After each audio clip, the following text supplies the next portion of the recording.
Welcome to the lesson 2 of acids, bases and salt. My name is Hamza. We are going to look in this lecture SLOs 10.1.2 to 3. We are going to look at Bronsted-Lowry theory, and we are going to classify acids or bases on the basis of Bronsted-Lowry theory. So हम यहाँ पे Bronsted-Lowry theory की description पढ़ेंगे, what is Bronsted-Lowry theory ये बताएंगे, और second thing जो हम पढ़ेंगे that is the application of Bronsted-Lowry theory. So let's look at what Bronsted-Lowry theory says. Bronsted-Lowry theory says that acid is a substance that can donate a proton. A proton is hydrogen ion.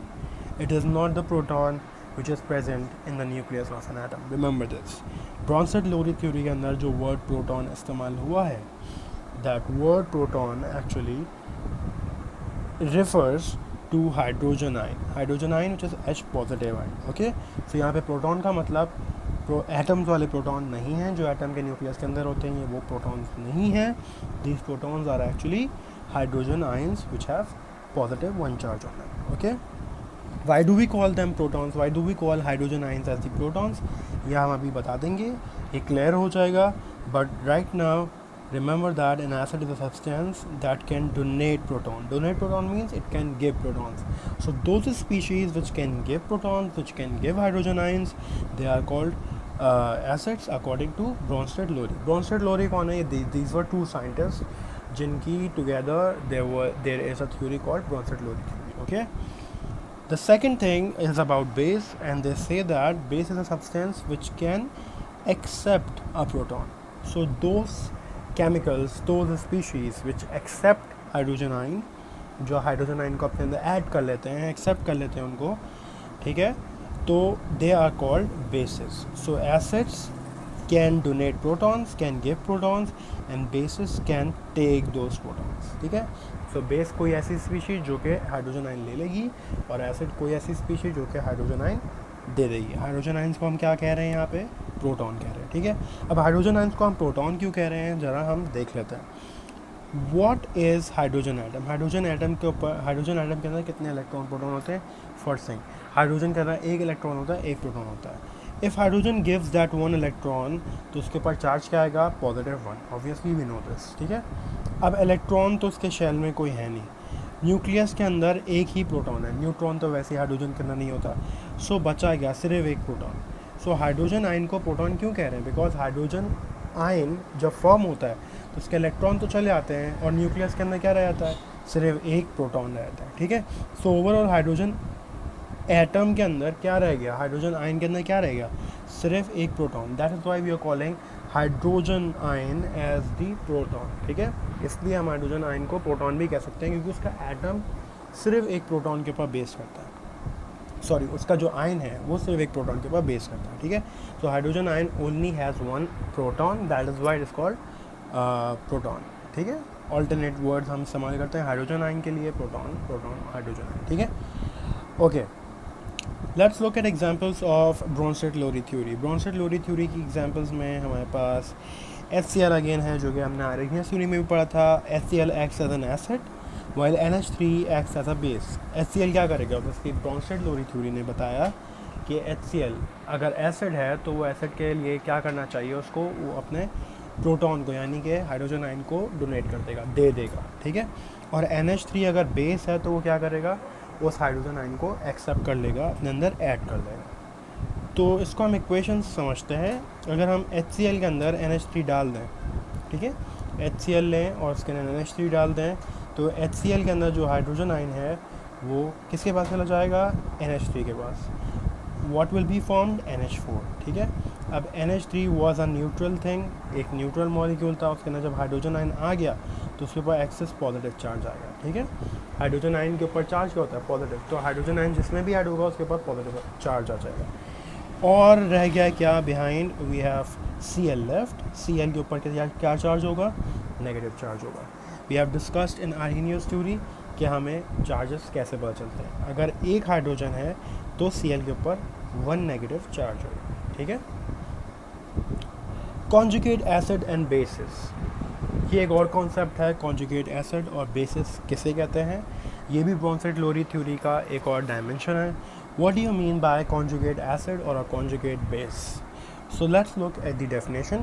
A conjugate acid is a species formed by accepting proton. जब भी कोई base proton को accept कर लेती है, ठीक है, जब भी कोई बेस प्रोटॉन को एक्सेप्ट कर लेती है, so after accepting that proton it is called conjugate acid. उस बेस को हम कॉन्जुगेट एसिड कहते हैं. ठीक है, दोबारा से बताते हैं. जब भी कोई बेस प्रोटॉन को एक्सेप्ट कर ले तो हम उस बेस को कॉन्जुगेट एसिड कहते हैं. और इसके अपोजिटली क्या है? Conjugate base. कॉन्जुगेट बेस क्या है? कोई भी एसिड जब अपना प्रोटॉन डोनेट कर देता है, ठीक है, एसिड्स क्या करते हैं? एसिड्स अपने प्रोटॉन को डोनेट कर देते हैं. जब भी कोई एसिड अपना प्रोटॉन डोनेट कर चुका होता है तो वो क्या बन जाता है? Conjugate base. So these are two alternate words. Okay students, तो यहाँ पर हम कुछ एग्जाम्पल्स देख रहे हैं कॉन्जुगेट एसिड और बेसिस की. Let's say we have acetic acid. Acetic acid dissolved in water.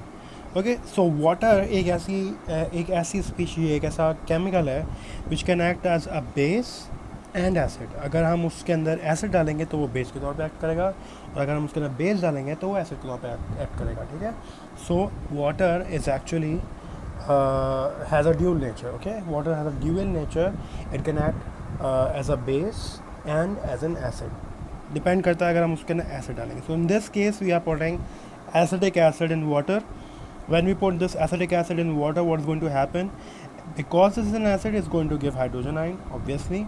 ठीक है, सो हाइड्रोजन आयन क्या हो गया? निकल गया. जब हाइड्रोजन आयन चला गया तो पीछे क्या रह गया? नेगेटिव, इसका काउंटर आयन रह गया. ठीक है, हाइड्रोजन आयन निकल गया, इट वॉज पॉजिटिवली चार्ज, तो पीछे क्या चीज़ रह गई?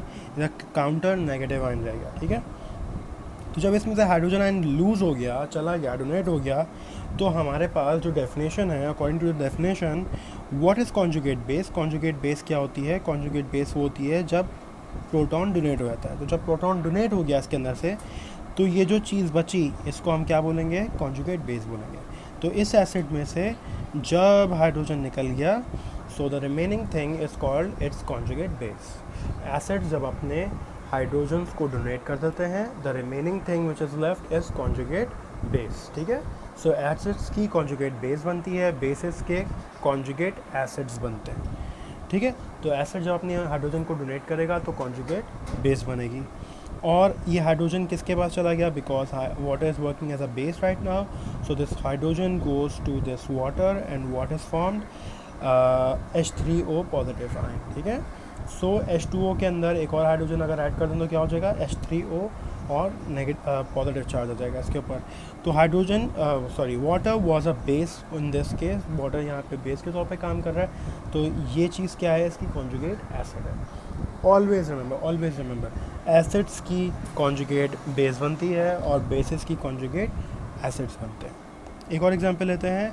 Right now we have water over here, we have ammonia over here. ठीक है, ammonia is a base and water in this case now is an acid. यहाँ पर क्या था? बेस था, लेकिन जब हम यहाँ पर ये बेस अमोनिया ऐड कर देंगे तो वाटर यहाँ पे क्या बन जाएगा? यहाँ पे इसके लिए वाटर ऐड करेगा एज एन एसिड. तो क्या फॉर्म होगा? ये बेस है. ठीक है, ammonia is a base. So obviously in this case acid कौन हुआ? वाटर. वाटर क्या करेगा? अपना हाइड्रोजन डोनेट करेगा NH3O. NH3 एक हाइड्रोजन ऐड करके क्या बन जाएगा? NH4. ठीक है, सो NH3 was base in this case, so NH4 positive क्या है? उसकी कॉन्जुगेट बेस हो गई. और वाटर ने हाइड्रोजन आयन को लूज़ कर दिया, सो क्या रह गया उसके अंदर? सिर्फ OH नेगेटिव आयन. ठीक है, सो OH negative ion, water was in acid in this case, so OH negative ion is it's conjugate base. Fine. So the simple thing is, the simple phenomena is acid से conjugate base बनती है, base से conjugate acid बनता है. ठीक है, okay, let's look at examples. We have in this case HNO3 reacting with water. So HNO3 is an acid, of course, we know this. So water क्या होगा in this case? It's going to act as a base. What is going to form? HNO3 is going to lose its hydrogen because it's an acid. Acids क्या करते हैं? Hydrogen को loose करते हैं. सो वो hydrogen किसके पास चला जाएगा? H2O के पास. क्या फॉर्म हो जाएगा? H3O. ठीक है, सो बेस से क्या बना? उसका कॉन्जुगेट एसिड बन गया. और ये एसिड था, उससे क्या बनी? NO3 रह गया. HNO3 में से एक हाइड्रोजन लूज़ हो गया. जब ये हाइड्रोजन लूज़ हो गया तो ये NO3 सिंपल पीछे लेफ़्ट ओवर रहेगा, ठीक है। NO3 के ऊपर चार्ज क्या होगा, -1। सो NO3 in this case, NO3 is the conjugate base और उसका एसिड कौन है, HNO3। HNO3 is the acid और उसकी conjugate base NO3। Similarly we have these examples. These are all acids reacting with water. Water in this case is acting as a base, okay. So in case of water, in case we have water as a base, तो water ही क्या form हो जाएगा, H3O positive form हो जाएगा। All these H3O positive are the conjugate acids, और इन acids से क्या form होगा, उनकी conjugate base form होगी। Similarly यहाँ पर कुछ bases हैं हमारे पास, NH3, CO3, HCO3, these are all bases reacting with water again. So in these two cases, NH3 और CO3 के केस में H2O क्या काम कर रहा है, H2O एसिड के तौर पे काम कर रहा है, ठीक है। जहाँ पे हम बेस डालेंगे वहाँ पे वाटर एसिड के तौर पे काम करेगा, जहाँ पे एसिड डालेंगे वहाँ पे वाटर बेस के तौर पे काम करेगा। तो यहाँ पे एसिड के तौर पे काम कर रहा है। जब एसिड के तौर पे काम कर रहा है, so it's going to give its hydrogen to the base, okay. So once it gives this hydrogen, what is left, OH is left. So in this case H2O is an acid or OH is the conjugate base of this acid. Similarly इस base ने क्या किया, base always accepts the proton, so proton comes to the NH4 is formed.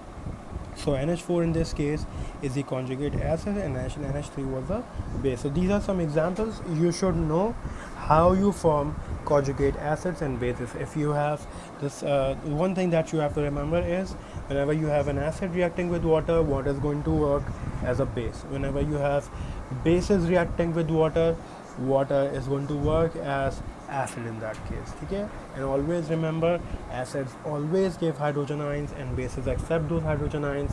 When bases accept the hydrogen ions, they form conjugate acids. When acids give their hydrogen ions, they form conjugate bases. सही है, okay. We have some problems there. What are conjugate bases of each of the following? हमें बताना है कि इनमें से conjugate bases कौन सी हैं, और part B is give the conjugate acids of the following. इनमें से conjugate acids, इनके conjugate acids हमें बताने हैं, ठीक है। So let's see how we do that.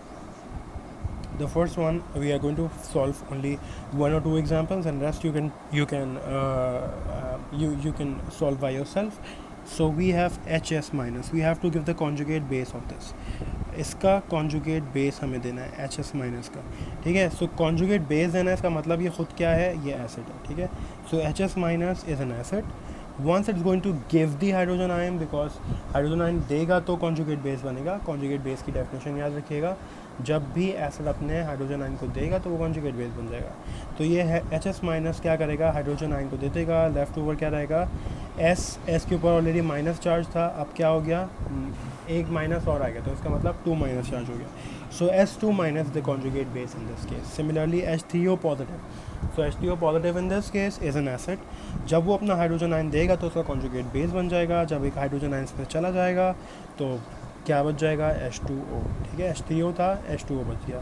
Positive जो चार्ज था वो भी गायब हो गया, बिकॉज जो पॉजिटिव चार्ज था वो बिकॉज ऑफ हाइड्रोजन था, एक्सेस हाइड्रोजन था।